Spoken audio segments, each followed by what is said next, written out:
મીઠી મધુરી વાત 34 વચનામૃત ગઢડા મધ્ય 19 તેની ઉપર આપણે જોઈએ. આગળથી થોડુંક જોઈએ. ભગવાન સ્વામિનારાયણ એમ કહે છે કે અમે શુષ્ક જ્ઞાનીનો મત જાણવા સારું તેના શાસ્ત્રનું શ્રવણ કર્યું. શુષ્ક જ્ઞાની, શુષ્ક એટલે હા હુકાઈ ગયેલું. જ્ઞાની ખરો પણ હુકાઈ ગયેલો એટલે જેનામાં ભક્તિ બિલકુલ નહીં, એ શુષ્ક જ્ઞાની. કરે વાતોને તોડે બ્રહ્માંડ રે, તોય ટળે નહીં જમા દંડ રે. હા વાતો કરે ને હો. જો આપણે ક્યારેય કોઈને નિશાન કરીને વાત કરતા નથી ક્યારેય, પણ વાતો સાંભળવામાં તો આવે ને, પછી એના જીવન જોવામાં આવે.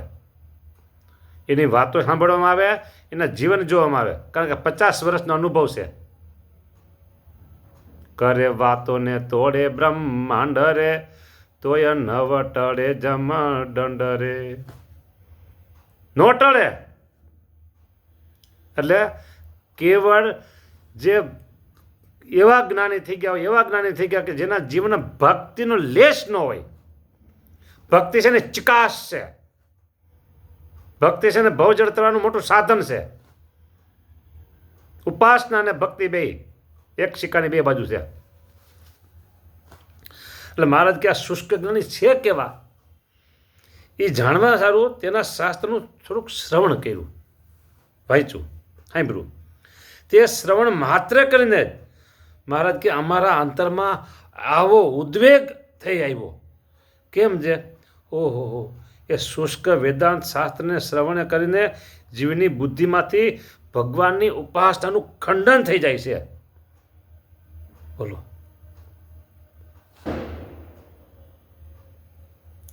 પછી મહારાજ કે આવા જે શુષ્ક વેદાંતી છે ને, એના વચનને જે સાંભળે તેની બુદ્ધિ અતિશય ભ્રષ્ટ થઈ જાય છે. અતિશય, ખાલી ભ્રષ્ટ થઈ એમ કીધું તો વાંધો નહોતો, અતિશય ભ્રષ્ટ થઈ જાય. કે ને કે ભાઈ ફલાણા ભાઈ પદ ભ્રષ્ટ, ફલાણા ભાઈ પદ ભ્રષ્ટ, એમ બુદ્ધિ ભ્રષ્ટ થઈ જાય છે. હા, દંતા, પછી કેસા, આ છે નહીં કાંઈ. દંતા, કેસા, નખ, દંતા, કેસા, નખા, નરા માણસ. સ્થાન ભ્રષ્ટ ન શોભનતે. એ સ્થાન ભ્રષ્ટ થયા એટલે એકે ન શોભે. દાંત પડી જાય પછી હા, અને આ બધું અહીંથી કાઢી નાખી માથેથી બધુંથી, પછી એને કંઈ કોઈ ડાબલી ભરી રાખી મૂકે છે. એ બધા સ્થાન ભ્રષ્ટ થઈ ગયા. હાથ નખ કાપ્યા. હા, નખ નથી હો મારે, જોઈ લેજો, બિલકુલ નથી નખ, કોઈ દી ન હોય. જો દેખાય છે, આવા જ નખ જોઈ ભગવાનની સેવા કરતા હોય તો. હા, થાળ બનાવતા હોય, લોટ બાંધે, બરાબર, રોટલા ભાખરીનો લોટ બાંધે, હાથે બાંધવાનો હોય, અને આ નખ મોટા નખ હોય તો શું થાય? બધું માલ એમાં જાય, એમાંથી આમાં આવે બધું. ભગવાનના ભક્ત હોય, ભગવાનની સેવા પૂજા કરતા હોય, ભગવાનના થાળ બનાવતા હોય, એ કોઈ નખ વધવા ન દેવાય. જુઓ છે ને, બધા આવા નાખો કાયમ માટે, વધવા જ નહીં દેવાના, તરત જ ફેરવી દેવાનું મશીન. વચ્ચે વાત આવી દંતા નખા ક્યારે ભ્રષ્ટ થયું ને, એમાં આ ભ્રષ્ટમાંથી આટલી વાત નીકળી. શું કીધું કે એની બુદ્ધિ અતિશય ભ્રષ્ટ થઈ જાય છે. એ ભ્રષ્ટમાંથી પછી આ વાત નીકળી. દંતા દાંત, નખા નખ, કેસા વાળ, અને માણસ. એ સ્થાન ભ્રષ્ટ ત્યાં પછી શોભતા નથી. હા, એટલે આની બુદ્ધિ અતિશય ભ્રષ્ટ થઈ જાય છે. ભેગા આ બધી આ નખની વાત નીકળી એટલે એ પાછી શુદ્ધિની વાત કરી દેવા પડે. વયસમાં આવી એટલે કરી દેવો વાત પૂરેપૂરી કરી દો. હવે જો મોટા ભાગે ભગવાનના થાળ મહિલાઓ બનાવતા હોય ઘરમાં, બરાબર, તો એના માટે આ શુદ્ધિ અવશ્ય છે. હા, પછી પુરુષો એ સેવા પૂજા ભગવાન કરતા હોય, કાંઈ નહીં તો હવાની સેવા કરતા હોય, કાંઈ ન હોય તો ઠાકોરજીના થાળ તો પોતે પછી જમતા હોય ને, થાળ ધરાવતા હોય તો થાળ કહેવાય, થાળ ન ધરાવતા હોય તો પોતે ખાતા તો હોય ને. ખાતા શબ્દ બોલાય જ નહીં. આપણે જમવું છે, જમવું શબ્દ બોલાય જ નહીં. ઠાકોરજી જમાડવા છે. હવે અમારા થાળ ધરાઈ ગયા છે તો અમે બધા હવે ઠાકોર જમાડી પછી નવરાત્રિને આવશું એમ. ઠાકોર જમાડવા બેસી જાય અમે. એટલે આપણે જમવું છે ને, ખાવું છે ને, એની જગ્યાએ શબ્દ એવો વાપરવાનો, ઠાકોર જમાડવા છે, એવો શબ્દ વાપરવાનો. થોડોક એક ગ્લાસ જળ લાવો ને, ધરાવવું છે. શું? ગ્લાસ જળનો ભરી લાવો, ધરાવવું છે એટલે પીવું છે. શા માટે? તમારા અને મારા આત્મામાં ભગવાન અખંડ બિરાજમાન છે. ભગવાન બિરાજમાન છે. કોણ?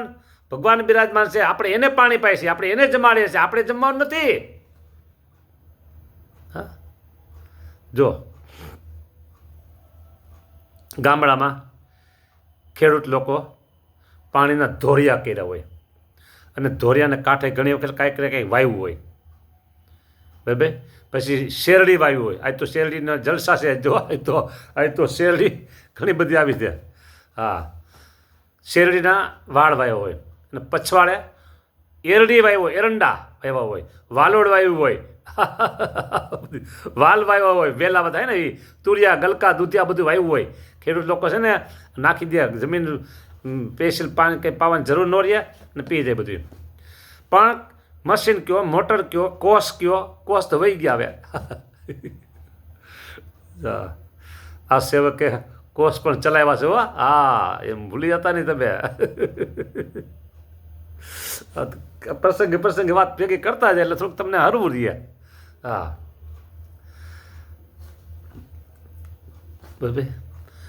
આમ તો છે ને મહારાજે એવું કીધું છે, હું નિખાલસ થઈને વાત કરું છું, એકદમ નિખાલસ થઈ.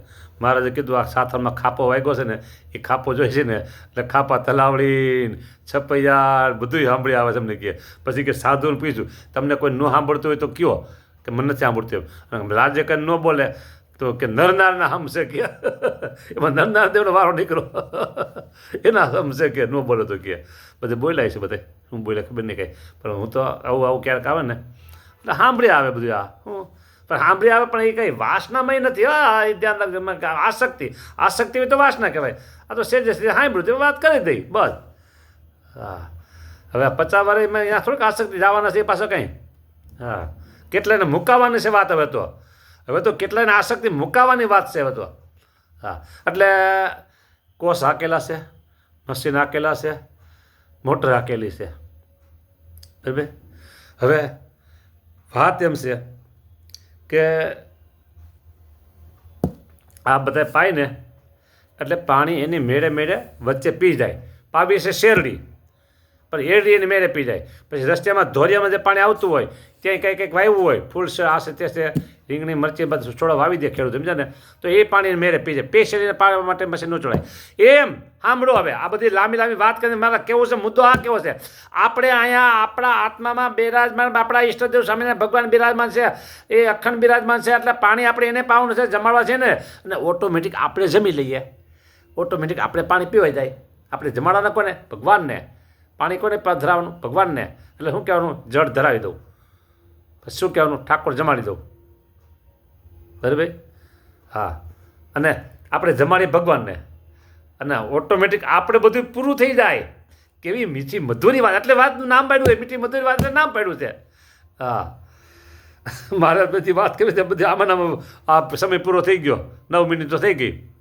હા, એટલે મહારાજ એમ કહે છે કે શુષ્ક વેદાંતિના વચનને જે સાંભળે છે તેની બુદ્ધિ અતિશય ભ્રષ્ટ થઈ જાય છે. અને અમે તો કંઈક પ્રયોજન સારું શુષ્ક વેદાંતિની વાત સાંભળી છે તેને કહીને અમને શોક ઘણો થાય છે. હવે એમ કરી મહારાજ સુધા એકદમ ઉદાસ થઈ ગયા. પછી ઘણી વાર સુધી દિલગીર થઈને પછી પોતાના હાથે નેત્રમાંથી જળ લાંસુ લૂસી એમ બોલ્યા છે.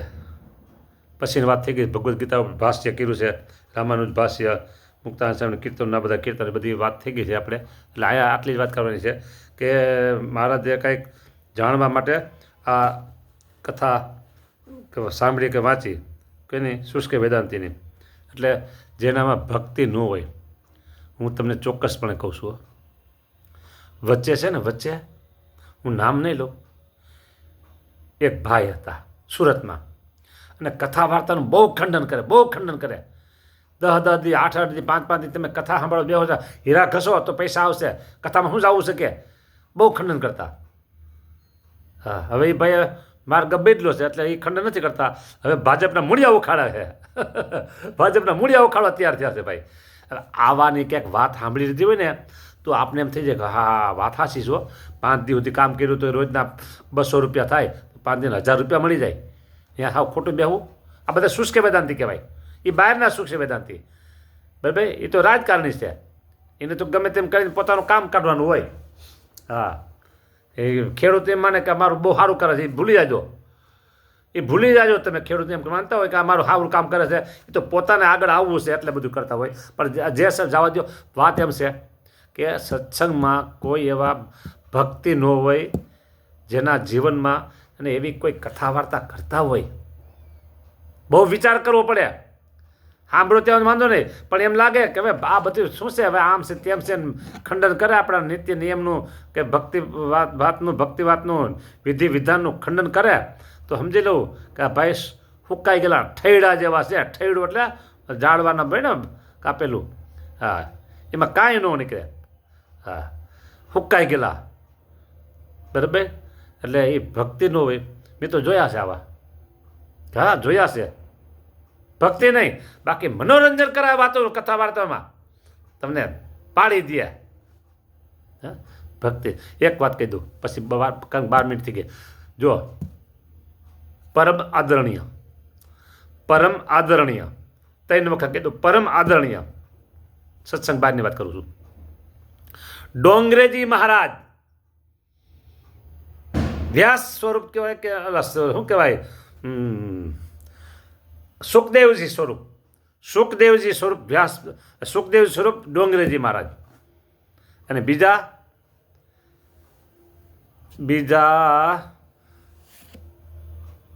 કૃષ્ણ શંકર શાસ્ત્રી, કૃષ્ણ શંકર શાસ્ત્રી, સોલા વિદ્યાપીઠ, બધું આવી ગયું, ખુલ્લી ઓપન થઈ ગયું. સોલા વિદ્યાપીઠ અત્યારે તો બે ભગવાન પાસે આવી નથી કોઈ. એ બે ભાગવતના કથાકારો, અચ્છા કથાકારો, અચ્છા, પણ બેના જીવનમાં ભક્તિ એટલે કહેવું પડે. મારો એનો ખુદ નજીકનો અનુભવ થયેલ વાત. ભક્તિ એટલે ખરેખરી ભક્તિ, એ ભક્તિવાળા કહેવાય. અને જેના જીવનમાં કાંઈ ભક્તિ ન હોય, મોટી મોટી કથા વાર્તા જીકા કરતા હોય ને, હિન્દુ ધર્મનું ખંડન થઈ જતું હોય, આઘા રહેવું, એવાથી આઘા રહેવું, નકર આપણી ભક્તિ છે ને થઈ જાય ખોટી, ખબર છે, આપણો મોક્ષ બગાડી દે. સારું, જય સ્વામિનારાયણ. બીજી વાત કરવાની છે પછી કરશું, આમાં કરવાની છે. આજે 13 મિનિટ થઈ ગઈ છે અને અહીંયા સમય પણ પૂરો થઈ ગયો છે. હવે રાખી દઉં છું. જય સ્વામિનારાયણ. મીઠી મધુરી વાત અહીંયા પૂરી થઈ. 34. જય સ્વામિનારાયણ.